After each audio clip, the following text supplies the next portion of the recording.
Bien, vamos a comenzar entonces a checar el primer sistema que vamos a ver en la unidad uno, en el tema uno, que es de sistemas de tiempos predeterminados, que es el sistema MTM2. MTM2 tiene básicamente dos componentes que son los movimientos combinados, los movimientos básicos principales y también los movimientos auxiliares. Entonces, vamos a comenzar por esa parte, pero antes que nada vamos a repasar un poco qué significa o qué es MTM2. Bueno, para empezar, ¿qué es un sistema de tiempos predeterminados? Los tiempos predeterminados son un arreglo de tiempos asignados a los mínimos movimientos físicos de cualquier actividad que no pueden ser evaluados con exactitud mediante la técnica clásica del cronometraje. Son el resultado de un estudio de un gran número de muestras de operaciones diversas con dispositivos especializados como cámaras de cine, etc. Estos movimientos básicos se pueden entonces agrupar en conjuntos de elementos los cuales permiten cuantificar entonces en tiempos sin necesidad de cronómetro y además de permitir un análisis muy minucioso del método de trabajo. Entre los sistemas de tiempos predeterminados más comunes se encuentran el MTM, el Work Factor, MODAPS, MOST, etc. Nosotros en este curso vamos a acercarnos a los dos primeritos. MTM, ¿qué significa entonces? MTM son las siglas para medición de los tiempos del método y particularmente MTM utiliza una medida de medición que es el equivalente a un TMU, son 10 a la menos 5 de hora. ¿Qué hace entonces MTM? MTM desglosa la tarea, cualquier actividad que estemos observando, en sus partes más pequeñas para su posterior análisis. Describe minuciosamente la actividad observada empleando los micromovimientos definidos por Frank y Liddell Gilbert, o sea, son movimientos básicos basados en los térmicos, para posteriormente asignar valores de tiempo de la tarea estudiada. Bueno, y entonces, ¿qué es MTM? ¿Y por qué dos? Es decir, hay un MTM 1, 2, hay 3, hay 4, 5 y hay 6. ¿Cuáles son entonces y por qué escoger uno o el otro? Existen diferentes sistemas de tiempos predeterminados para diferentes tipos de actividades productivas, como tareas enfocadas específicamente a la maquila o a la fabricación, y aquellas actividades que están tal vez más bien dirigidas a la prestación de servicios, o sea que son tareas que tienen actividades regulares pero no son altamente repetitivas. Debido a estas diferencias es que en las características del trabajo es que nacen los diferentes sistemas de tiempos predeterminados. Entonces, algunas de las diferencias principales entre estos sistemas es que MTM1 se utiliza para tareas cuya realización es altamente frecuente, es decir, se trata de que la actividad principal que realice el operario en el 90-95 tiempo de su jornada de trabajo es la que se estudia. Y dado que es una herramienta muy precisa, para su correcto uso es deseable completamente una muy buena capacitación, experiencia en la aplicación, incluso una validez del entrenamiento para aplicar el sistema, o sea, como certificaciones. También MTM1 se basa sólidamente en el uso de los micromovimientos básicos efectivos, o sea, los TERBLICS, cuando, por ejemplo, por otro lado, MTM2 tiene, la primera diferencia que se puede observar es que hay movimientos combinados de estos movimientos básicos. Por otro lado, también se emplea en lugares donde la tarea tiene cierta variabilidad y adicionalmente se sabe de entrada que los ciclos de trabajo que se pretenden estudiar tienen una duración superior a 1 minuto. Es decir, MTM2 no es ideal para tareas que son demasiado cortas y como mencionábamos hace un rato, la primera diferencia que salta a la vista en la clasificación de movimientos del sistema MTM2 en comparación con el sistema MTM1 es la sintetización o la minimización, la condensación de algunos movimientos eh, básicos.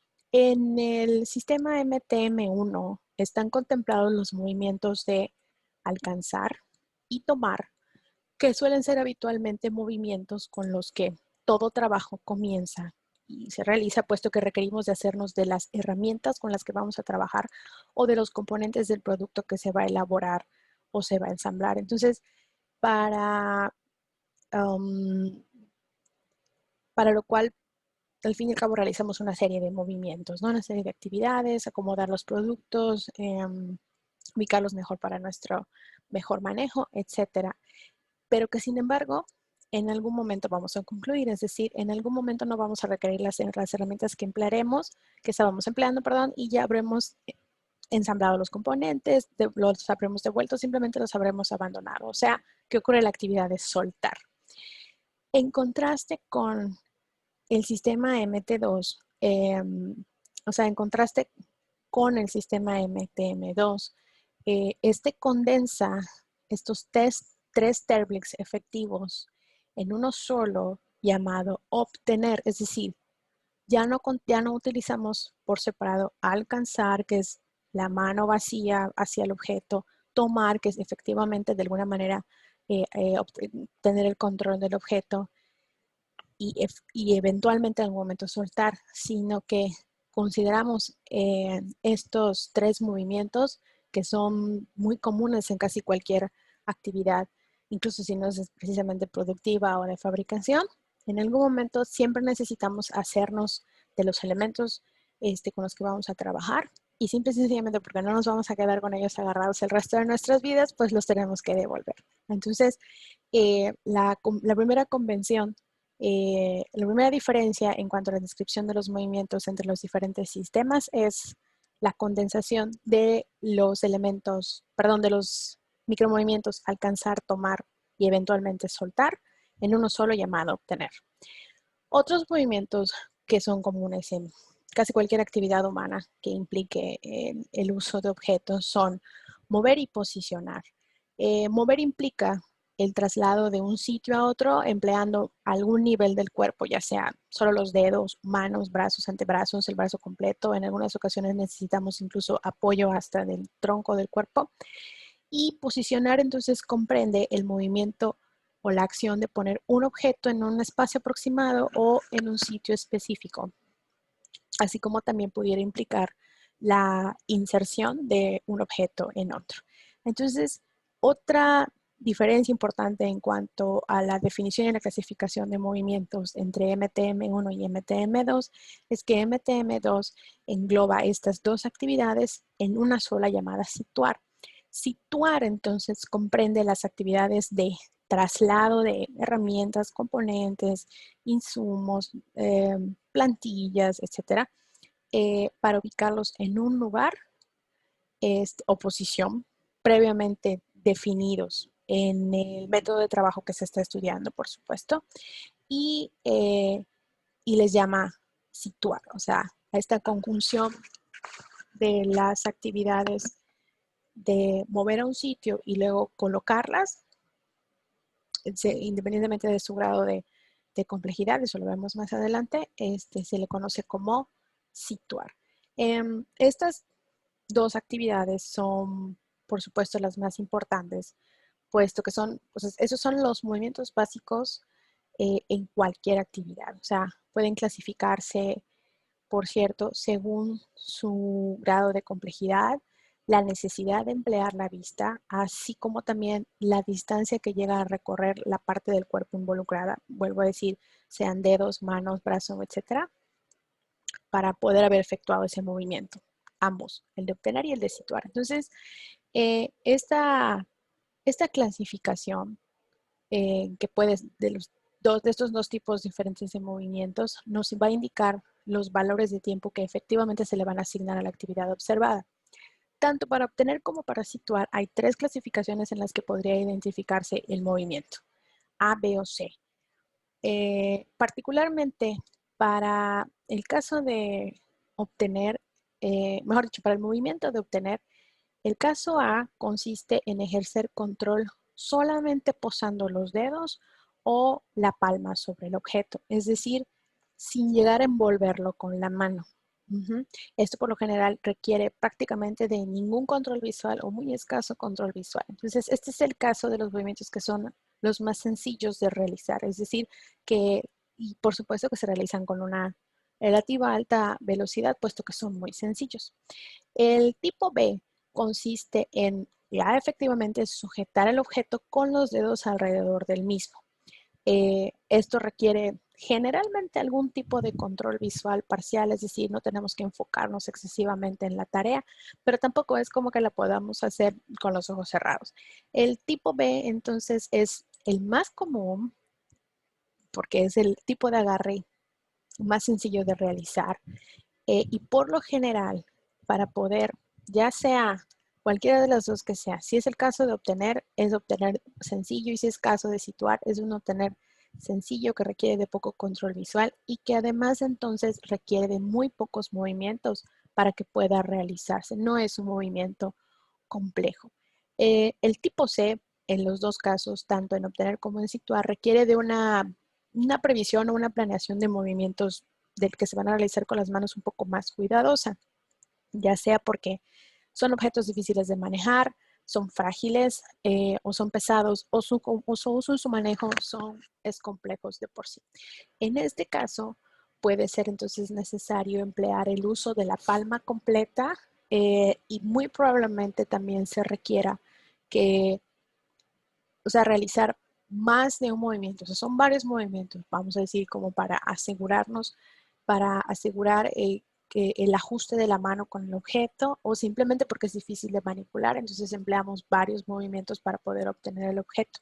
Pero bueno, lo que vamos a hacer ahora entonces es revisar algunos videos para ejemplificar y hacer un poquito más sencilla la comprensión de los casos ABC para los movimientos de obtener y situar.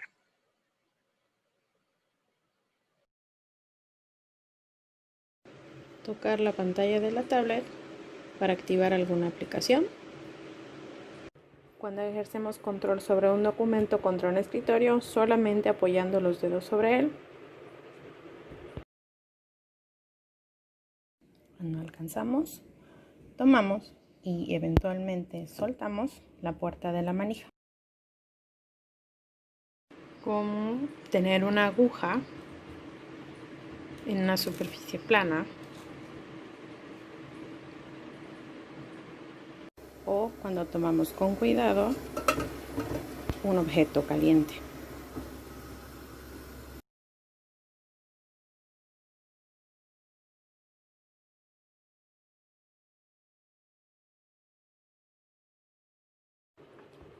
Colocar un objeto en un cajón. Cómo llevar la palanca de velocidades a cualquiera de las velocidades. Eso es un tope.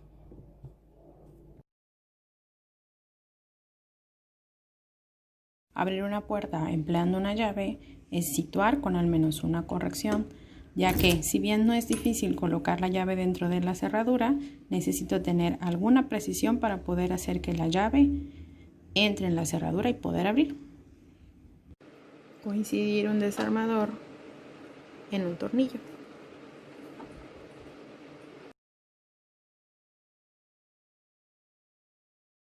Enhebrar una aguja.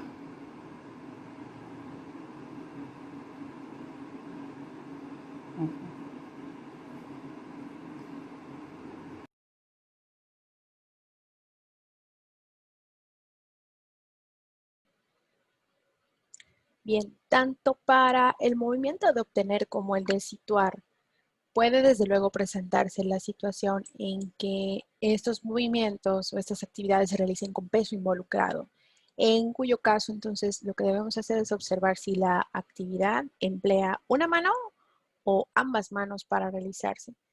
Vamos a ver las consideraciones para cada uno de estos tipos de movimiento. Entonces, una vez hayamos definido si la tarea se hace con una o con ambas manos, porque en el caso de que se haga con ambas manos, vamos a dividir el peso entre dos y ese es el dato con el que vamos a trabajar en adelante. La consideración de peso es que por cada kilogramo se aumenta un TMU. Entonces, por ejemplo, si hacemos una actividad como obtener un garrafón de agua de 20 litros de agua, y tiene que ser agua porque si fuese otro fluido, tenemos que hacer una comparación ahí con la densidad y bueno, entonces, por ejemplo, si tomamos un garrafón de 20 litros de agua con ambas manos, es el equivalente a 20 kilos. De esos 20 kilos, entonces el peso por mano es de 10 kilos.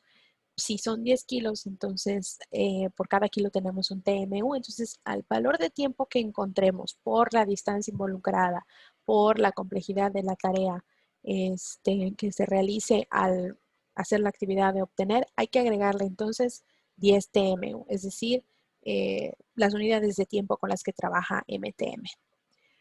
La consideración entonces para el movimiento de situar con peso es similar, solamente que en este caso vamos a considerar que hay peso involucrado si hay peso por mano de cada 5 kilos. Entonces, si el movimiento se realiza también de manera espacial o si es deslizante, también se va a afectar.